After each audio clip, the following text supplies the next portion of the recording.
morning.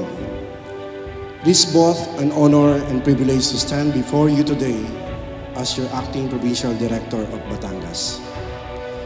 I see not just a room filled with uniforms, but a formidable force, the heart of Batangueño Police. You are more than just officers.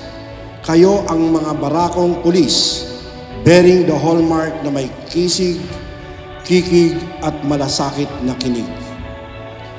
Confidence is not about how you speak or how you stand. It is the quiet strength in knowing that you hold a position of responsibility, one that commands respect because it is earned through dedication and integrity. As Police Executive Master Sergeants, you are the backbone of leadership in the field. Your presence should inspire both trust among the communities and discipline within the ranks. Remember, confidence must never be mistaken for arrogance. True confidence is anchored in competence. Knowing the law, understanding the needs of the people you serve, and standing firm when faced with challenges. It is about making sound decisions under pressure, speaking with clarity and conviction, and showing empathy while maintaining authority. As leaders, your subordinates will mirror your demeanor. When you lead with confidence and compassion, you build a team that is resilient, responsive, and respected. Ipakita ninyo na iba ang tayuan ng Batanggenyong Pulis na makikita nila sa kalsada. Let the community see more than a uniform.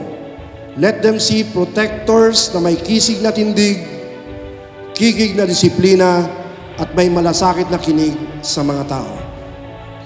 Police intervention is one of the most critical aspects of your duty as Police Executive Master Sergeants.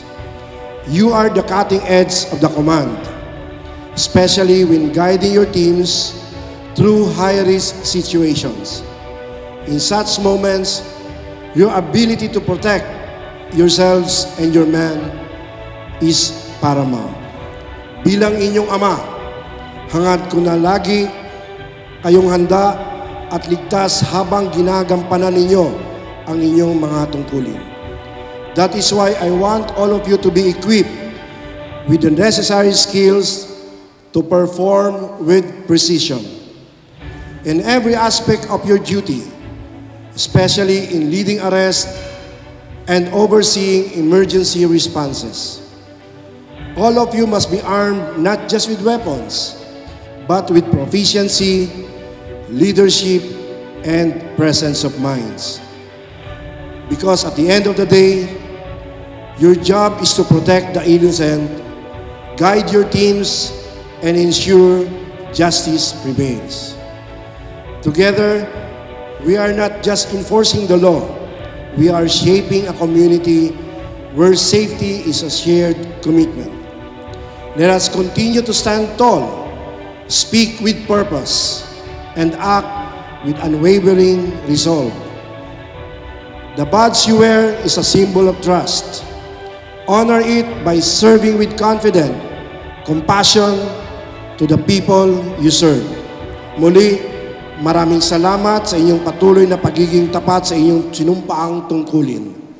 Let us move forward as one, Barakong Police, proud and purposeful in every step we take.